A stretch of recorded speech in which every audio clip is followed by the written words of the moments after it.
Welcome to the Great Detectives of Old Time Radio. From Boise, Idaho, this is your host, Adam Graham. If you've got a comment, go ahead and send it to me. Box 13 at greatdetectives.net. Be sure to cast your vote for the show on Podcast Alley, podcastalley.greatdetectives.net. And you can always give us a call, 208-991-4783. Before we get started today, I do want to remind you about Audible. Audible brings you a world of great audiobooks. So you can listen to Nero Wolfe, or you can check out one of the latest nonfiction bestsellers you've been meaning to follow. You can try Audible out for free and get a free audiobook by going to audibletrial.com/greatdetectives. That's audibletrial.com/greatdetectives.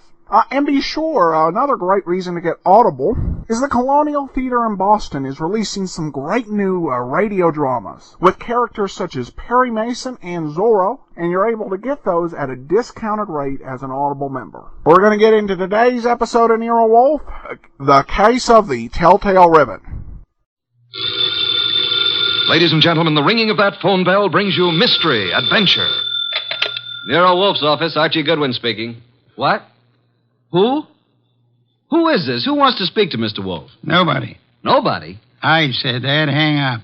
It's late and it's too cold. And even if it weren't, I would not consider for one moment moving from this room. Please, Mr. Wolfe, I can't hear a thing this old gentleman's saying. Does it matter? You heard what I said? No. Now, what did you say? You were late because she was killed. Well, who was killed? I can't hear you. What is it about, Archie? He says he was due here an hour ago, but she was killed. Who was killed? What does he want? Do you want us to solve the crime? I say, do you want us to find out who killed her? Oh. He says he knows who did it, but he has an important message for you. Well, then come right over. We'll be waiting, Mr. Jenkins. Archie, why do you insist on taking every silly little case? Because, boss, we need to recover for March 15th.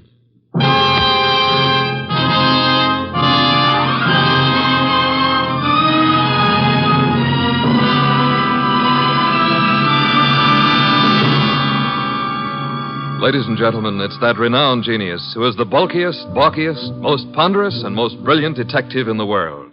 Yes, none other than that chairborne mass of unpredictable intellect, Nero Wolfe, created by Rex Stout and brought to you in a new series of adventures over this NBC network in the person of Mr. Sidney Greenstreet.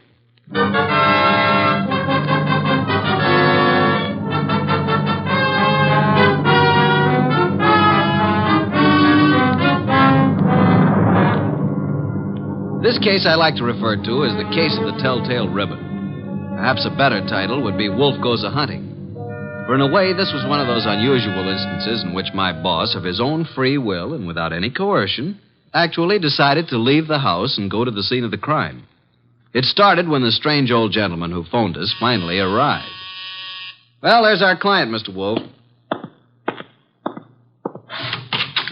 Evening. It's me. Who's me? Oh, I just phoned you. I'm Jenkins. I got a dispatch for Nero Wolfe. Oh, you're Jenkins. Well, come in. Mr. Wolfe, this is Mr. Jenkins. Says he has a dispatch for you. Yep. Yeah. Are you Wolfe? I am. Where is the dispatch from? Don't know. You don't know? How come? Oh, I know, but I'm supposed to say I don't. See? That's my job. What is? Just to say I don't know. What about the murder? Yeah, who was killed? Oh, my goodness. It was a terrible thing. We were just crossing the turnpike, and this fella come at us out of nowhere. The killer? Yeah. Must have been drunk, I guess. Well, how did it happen? Did he shoot her, stab her? Oh, no. He ran into her with his car. And she was only 9 years old. Your granddaughter? No, it was Bessie. But the police got him. I have to appear, I guess. Probably get 90 days, he will. For murder? Murder? Was somebody murdered? I must have missed something. Look, we're talking about Bessie, and what do you want us to do about it? Nothing. Bessie's my old horse. Oh, no. But say, who was it that was murdered? Nobody yet. Good night, Mr. Jenkins. I thought you said it was important. It might be. At least that's the way I was told. What might be? This here letter I was bringing to you. This dispatch. Well, gotta get along now. Goodbye. Well, get him. What a pixie. What is in the envelope? Mr. Wolfe, look. 5 $100 bills. And the note says, Mr. Wolfe, your services are desperately needed. Come up this weekend as my guest. Signed E. Malott. Edward Malott, the wealthy manufacturer. Well, looks as though you're going out this weekend. Well, Archie, pay my respects to Mr. Malott, and I hope you enjoy the weekend. Good night.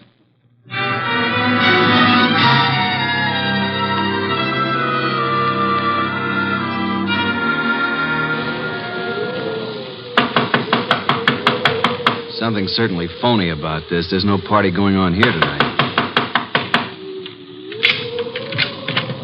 Yes? What is it? Is this the Malott place? It is. What do you want? My name's Goodwin. I'm a guest of Mr. Malott's. A guest? Yes, he invited me down for the weekend. Weekend? Oh. Well, you better step in, please, Mr. Goodwin. Quite a bolt you've got on that door. Yes, isn't it? Just sit down there, please. I'll get Mr. Malott. He's in the library. Oh, here he is. This is Mr. Goodwin, sir. Says he's come down for the weekend. Mr. Goodwin, good evening. You've come for the weekend, you say? Well, yes, wasn't that the idea, Mr. Malott? Well, I don't understand, Mr. Goodwin. Didn't you send me this note asking me to come here? Note? I did not. Oh, well, this is my personal note stationery, but I don't recall sending this. I didn't even type it. And I'm in the habit of signing my name with a pen, not with a typewriter. E. Malott. You're certainly Edward Malott. Yes. Services are desperately needed. What does this mean? What services? Who are you, Mr. Goodwin? Are you serious? I'm a private investigator. I'm Nero Wolfe's assistant. Oh, indeed. Nero Wolfe, eh? I know of him, yes, indeed. And you really don't know anything about this note? I do not. Are you having a weekend party here? I most certainly am not. Then who sent this? And there were 5 $100 bills as a retainer. I haven't the slightest idea. Oh, Dorothy. Yes? Will you step in here, please? Miss Davis is my private secretary. She may know something about this. Yes, Mr. Malott. What is it? Dorothy. Oh. Dorothy, this is Mr. Goodwin. How do you do, Mr. Goodwin? Well, how do you do, Miss Davis? Yes. Well, Mr. Goodwin is assistant to Nero Wolfe. You don't say. Nero Wolfe, the detective? Well, I've heard a great deal about him. And about you, too, Mr. Goodwin. Well, now I'm mighty glad to hear you say that, Miss Davis. Mr. Goodwin has a note here. Is anything wrong, Edward? I heard voices. Oh, do we have company? Nothing is wrong, Eva. I was calling Dorothy, that's all. Oh, this is Mr. Goodwin, Eva. My wife, Mr. Goodwin. How do you do, Mrs. Malott? Mr. Goodwin, yes. How do you do? Now, as I was about to say, Dorothy, Mr. Goodwin... What's going on? Mr. Goodwin, this is my son, Larry. Good evening. What's wrong? Mr. Goodwin has been invited here for the weekend. He has an invitation supposedly written by me. At least it's on my stationery. Look at this, Dorothy. Know anything about this note? No. I certainly didn't write it. But it's my personal notepaper, and my signature is typewritten. I'd never do that. Well, somebody sent it. Who's Jenkins? Jenkins? Never heard of him. A little dried-up old man. He delivered it to us. Yeah, maybe it didn't even come from this house. I'm positive that it didn't. Never heard of Jenkins. You have a typewriter here, of course. Yes? I'd like to see it. Certainly, Mr. Goodwin, in the library. How far have you come, Mr. Goodwin? From New York, Manhattan. Oh, and it's such a dreadful night, too. Yes. And it is rather late. Late? It's only 7:30. Why not stay here for the night? Plenty of room? Yes, Mr. Goodwin, plenty of room. Well, I don't really think that's necessary. On the other hand, it would be a tough drive back to the city in this storm. I'll accept your hospitality, Mr. Malott. Very good. Oh, Jeffries, show Mr. Goodwin to the East Wing. And take care of his car. Yes, sir. Good night, Mr. Goodwin. You mean you're all going to retire now? I haven't even had my dinner. We retire very early here. But Jeffries will prepare anything you want. Good night.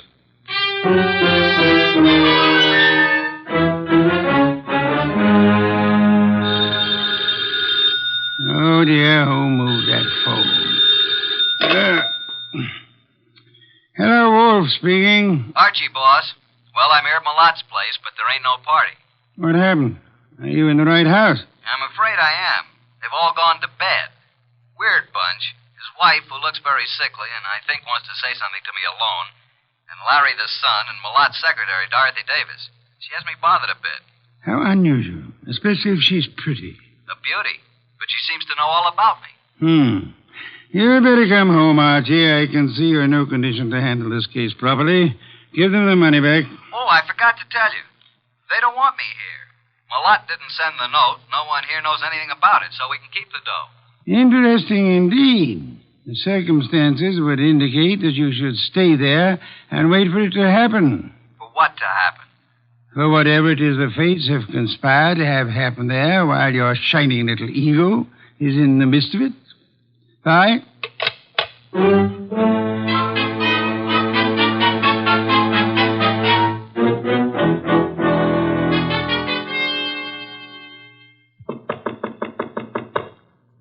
Who is it? It's Archie Goodwin, Mrs. Malott. Come in. Come in, please. I saw you give me the eye when I was about to leave. I've been waiting till I felt sure they were all asleep. Now, what's up? I wrote you that note. I sent for you. How do I know that? Old man Jenkins is a scissor and knife sharpener who happens along every month or so. They wouldn't know him. I put 5 $100 bills in the envelope. Okay, why? My life is in danger. I've been threatened. I received 3 notes through the mail. They were all postmarked in New York City. Could I see them? Here they are. All typewritten. The first one reads, "There is no love for you," in Grey Gables. The second, "Why stay on in the face of death?" And the third, "The time is shorter than you think." Do you think this is an inside job, Mrs. Malott? Well, at first I didn't. But lately I've come to think it is. What caused you to think that? For some time I've been having severe spells. I thought it was indigestion. But then it occurred to me that I always broke out in cold perspiration.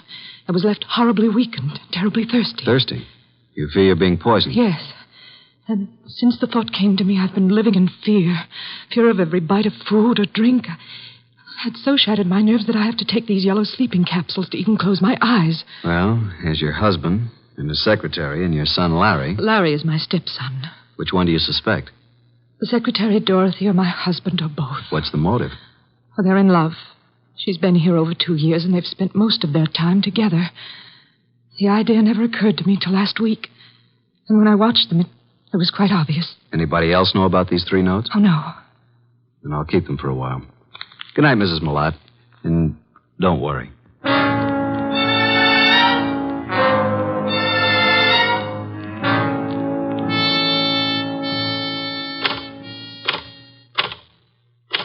What are you doing, Mr. Goodwin, snooping around in Father's library? Well, Larry, I was just trying to find out if this Remington was the machine you used to type those notes. What?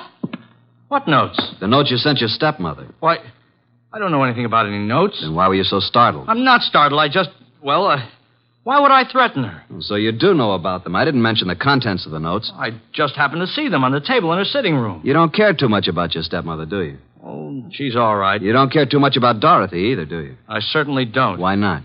Well, I don't like her tactics, making a fool out of my father. If anybody here sent those notes, she did. You think Dorothy would have a motive? I certainly do. Of course you wouldn't have a motive, would you? No. Well, I'm inclined to think you would.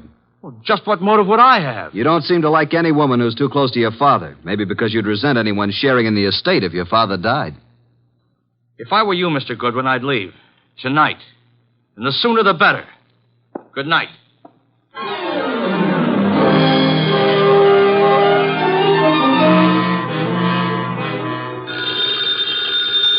Oh, Archie.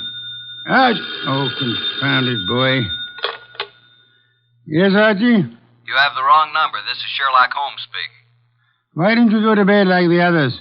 You don't have to push it. It'll happen. Eva Malott thinks she's being slowly poisoned. Suspects her husband and his secretary.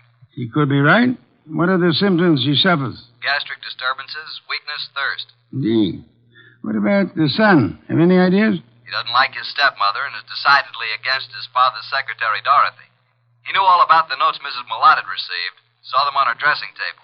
He believes Dorothy's the culprit. Then I should say that Dorothy should be the next on your list. You can say that again. Be careful, Archie. Use your head this time. Incidentally, Larry advised me to leave the place tonight.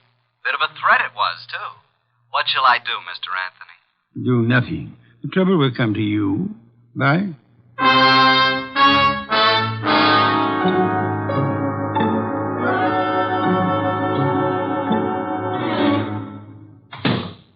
Oh. Hello there, Mr. Millard. I thought you'd turned in for the night. It's quite obvious you thought so, Mr. Goodwin. What are you doing in the library? Why, just looking for something to read. You'll find the books all around the walls, not on my desk. Well, I was looking for a particular kind of book. I'm very much interested in poisons. Poisons? Yeah, a hobby of mine. You happen to have any books on toxicology? I do not. And what's that book on the fourth shelf right beside you? Why,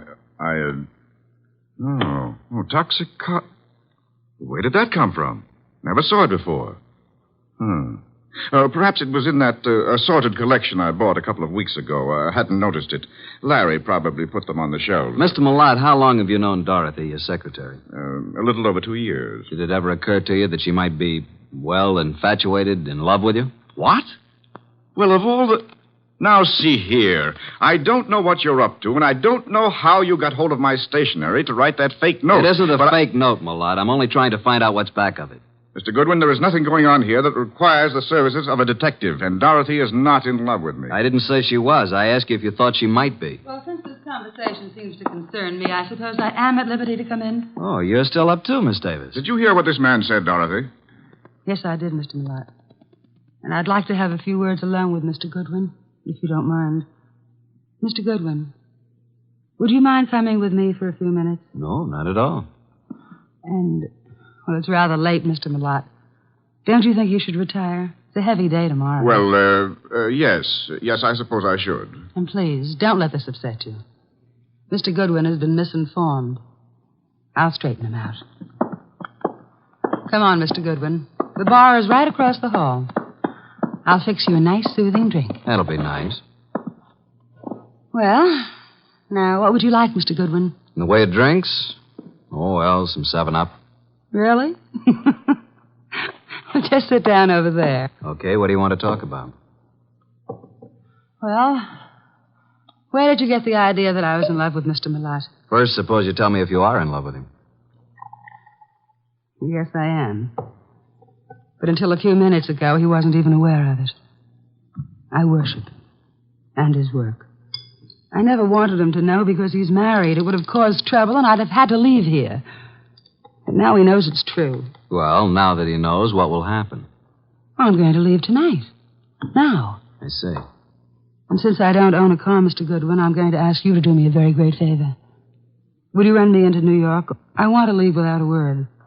If I wait till morning, I'll have to explain to Mr. Millard, and, well, that would be most embarrassing, Archie. Oh, now it's Archie. You don't really mind, do you? No, I guess I don't. I should, maybe, but, Don't you like your drink? What'd you put in this drink? What do you mean? What'd you dope it with? Archie, why would I do that? Might be several reasons. There's nothing in that drink. No? Then suppose you drink it. Why? Give it to me. I'll throw it out. If you want another drink, fix it yourself. I'll have my things ready in 5 minutes. Are you going to take me? Sure. Certainly I'm going to take you. But are you sure you have to go tonight? I must go tonight. Now. Wish I knew why. Mr. Wolfe's always so right. What? Just talking to myself. Dorothy! Larry! Jeffries! Come upstairs. What's happened? Call Dr. Hauser. Something terrible has happened to Eva.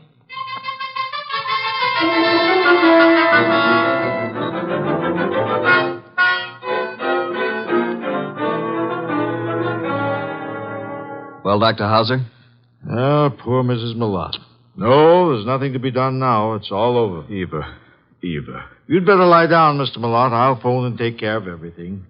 I'll be here if you need me. I have to make out the certificate. Yes, come along, Mr. Millard. Just a minute. You too, Larry.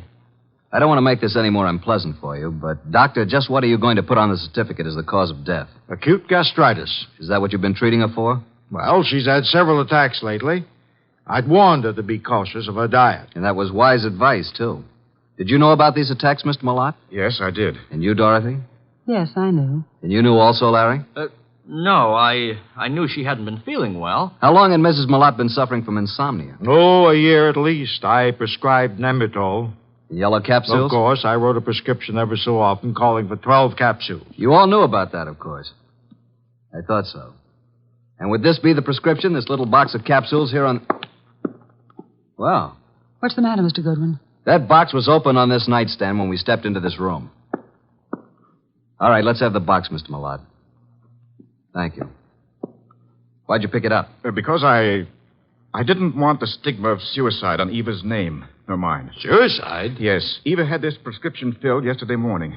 The dose is 1 at bedtime, 12 capsules. She took 1 last night. I glanced at the open box when I came into the room, and there were only 8 capsules left. I knew instantly what had happened. She'd taken an overdose. Doctor, do you think 3 capsules would be sufficient to cause her death? I doubt it very much. So do I. Mrs. Malott didn't die from an overdose of sleeping capsules. She was poisoned. Poisoned? Are you crazy? By whom? By you, or Dorothy, or Larry. No, I didn't do it. I didn't write those notes. What notes? Mrs. Malott had received 3 notes threatening her life if she didn't leave this house. Each of you had a motive, so I'm sending this body to the coroner for an immediate autopsy. I won't permit it. The police will see to it. You have no choice.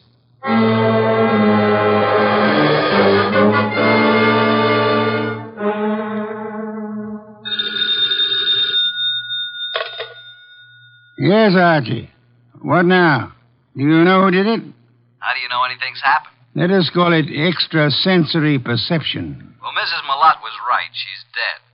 Her doctor knew nothing about the spell she was having as being caused by anything but indigestion. How about an autopsy? It's all in the works. Looks like a metallic poison, all the symptoms. Oh? Did you search the house carefully for such a poison? I did. I'll check the drugstores in the morning. Somebody in that house will purchase some poison. Let me know when the autopsy report is in. Right. Let's see now. We have Mr. Malott, Dorothy Davis, and Larry the son. He's Mr. Malott's son, but not the child of Eva Malott, remember? Yes. Is it true that Dorothy is in love with Malott? Yeah. Dorothy admitted it to me, but claimed Malott wasn't aware of it until tonight. And earlier this evening, Dorothy tried her best to get me out of the house, insisted that I drive her into town. She tried to give me a drink, which I think might have contained knockout drops. You don't say. Archie, I should have Fritz drive me up to the Malott place at once. Archie, are you there? No, boss. I just fainted.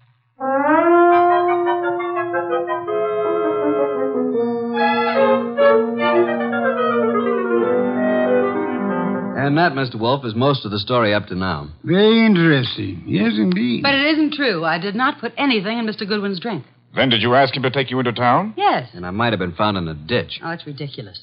Why did you try to get Mr. Goodwin to take you to town? Because I felt it would be too embarrassing to remain until morning. Maybe you'd already given Mother the big dose of poison and wanted Goodwin out before it was discovered. Well, you Wait a minute. Now, Mr. Malott, you claim that you knew nothing about Dorothy being in love with you. Should we believe that? You can believe it or not.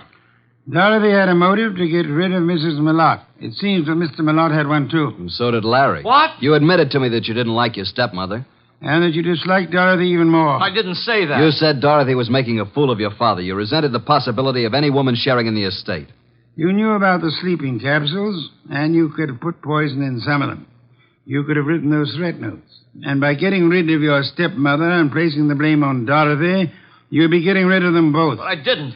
I did not write those notes. You were the only one who knew about them. I was not the only one. I saw Dorothy coming out of Mother's room. It was this afternoon.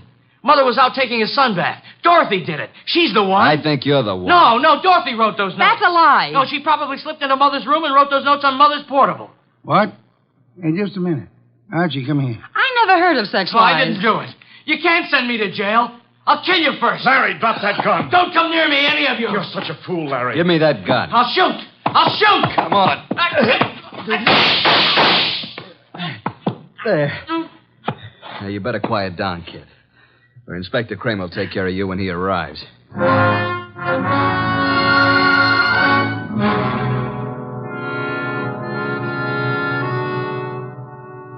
Well, Mr. Wolfe, what goes on here? Where's Goodwin?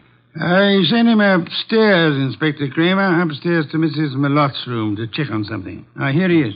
Yeah? What have you been doing, Goodwin? This, Inspector, is the pièce de résistance. This is what Mr. Wolfe has been waiting for. This little black box contains a typewriter, a portable noiseless Remington. Mrs. Malott's typewriter. What? I didn't even know she had a typewriter. Larry knew she had one. And this is undoubtedly the very typewriter the threat notes were written on. All 3 of them. You were right, boss. Oh, I knew she had a typewriter, but I didn't write those notes. Oh, shut up. Archie, how do you know the notes were written on this typewriter? I've compared the type and the ribbon. They're both the same. These notes were written on this Remington. It was Dorothy. Larry, I don't believe a word you've been saying. Dorothy couldn't possibly be guilty of such a thing. If anyone is guilty, you yourself certainly have all the earmarks. Everybody's against me, even my own father. But I'm innocent, I tell you. Let me get it. I think I know who it is. Hello? Yeah, just a second. You better take it, boss. Wolfe. Oh, yes, go ahead. Let's have it. Yes? He's here, but he won't mind. Yes? I see. Uh-huh. You just finished? Oh. Good. Right. Bye. Was it the coroner? The coroner, reporting that poison was found in the sleeping capsules. And the body. Did they find poison? They did. You're right again, boss. I'm going up to Mrs. Malott's room for a while. I want you to come along with me.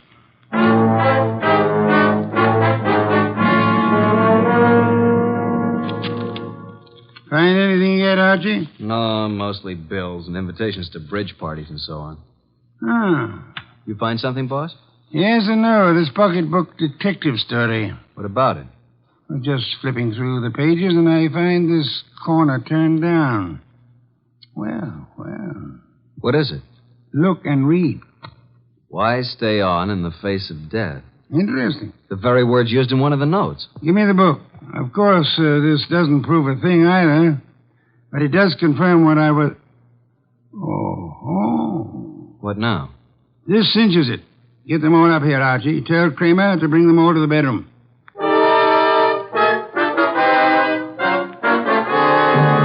Well, Mr. Wolfe, what now? As you all know, Mrs. Millott was poisoned by someone who had an opportunity to put it in the sleeping capsules. Someone in this household. Yeah, but which one? The kid? I never bought any poison in my life. Be quiet, will you? No, Inspector, it wasn't Larry. And I suppose you think I put the rest of that rat poison in your drink, Mr. Goodwin. No, Dorothy, it wasn't you. But how did you know it was rat poison? I didn't. I just guessed. I can think, too. Then if it wasn't Dorothy or Larry, you must mean me. No, Mr. Lott? No, wait a minute. It had to be somebody. Yes. This is going to be painful for you, Mr. Millott. Well, you mean that Mrs. Millott did commit suicide? It was more than suicide. It was suicide with an attempt to have both you and Dorothy convicted of murder. She planted things? She did? I can't believe it. Show him the pocketbook, mystery. Here's the proof. Some of the threat notes were lifted bodily from this novel. But look on the back cover. Isn't that Mrs. Millott's handwriting? Yes, and this is the other note, the one to you, Mr. Wolfe, composed in pencil before she typed it out on her machine. Then, Wolfe, the note you received was the same typing as the threat notes. See for yourself, Inspector. Then why the dickens didn't Archie compare them right away? Just one of those things, Inspector. There are times when even a good detective is a bit on the, shall we say, dull side. Don't you find it often true, Inspector?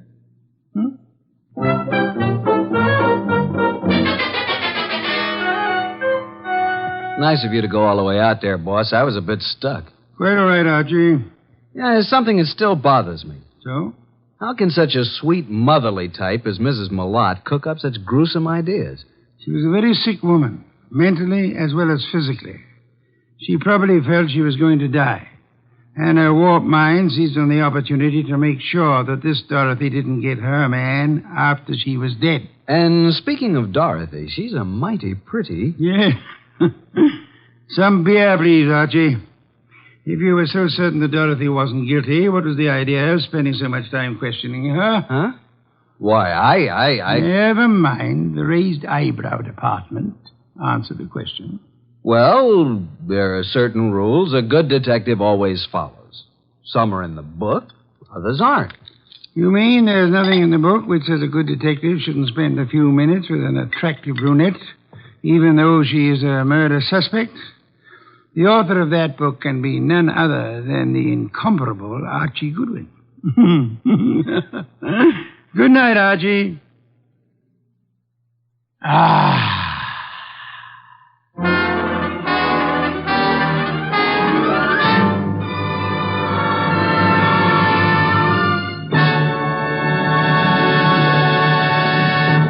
You have been listening to The New Adventures of Nero Wolfe, starring Sidney Greenstreet.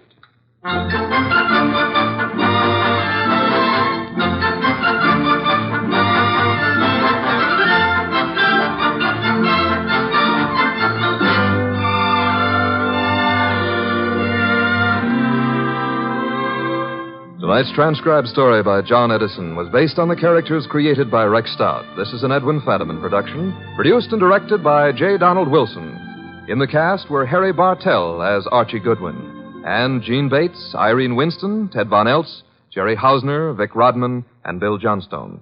Next week at this same time, Nero Wolfe and Archie will bring you the case of the shot in the dark. Don Stanley speaking. 3 chimes mean good times on NBC. There's music in the air tomorrow evening, music and fun, brought to you by Dennis Day, Judy Canova, and Grand Ole Opry. Charming and boyish Dennis gets himself tangled in another bewildering situation, while Judy Canova gets together with her comedy pals for some mountain-style goings-on. And Saturday also means a kilocycle trip to Nashville for Grand Ole Opry. Friday's fun includes Sam Spade and, of course, the magnificent Montague on NBC.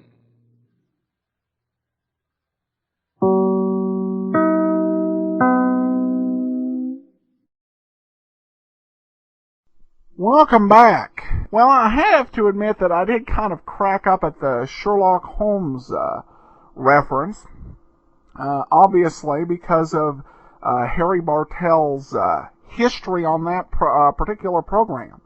It was kind of interesting to hear him referencing it on Nero Wolfe. Of course, this was another case with Wolfe leaving the house, but I won't go into that too much. And also the second time this season that the solution to the case has been that the supposed murder victim had actually committed suicide. And all of the other actors did a good job of portraying themselves as pretty suspicious characters. So it was a fun episode, even if it probably didn't require the great intellect of Nero Wolfe to solve it.